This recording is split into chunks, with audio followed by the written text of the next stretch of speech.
पाऊस.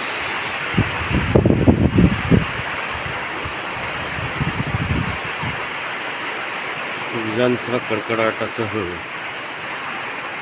गेली 5-7 दिवस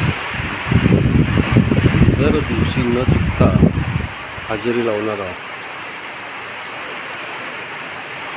शेतकऱ्यांचं समाधान तर त्याने केलं आहे, पण आता शेतीच्या कामासाठी विश्रांतीची गरज आहे. पण निसर्गाच्या समोर मनुष्य हतबल असतो, त्यामुळे आता फक्त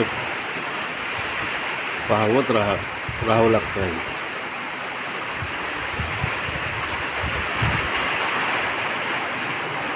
वीज होत आहे,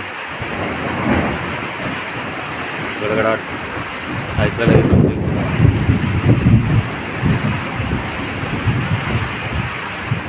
खरंच आल्हाददायक वातावरण गावी असते. त्यासोबत गरमागरम चहा वाफाळलेला पिण्यात जो मजा असतो तो तुम्हाला कोणत्याही मोठ्या हॉटेलमधला महागाचा चहा पिला तरी तो आनंद मिळवता येणार नाही, ही गॅरंटी आहे.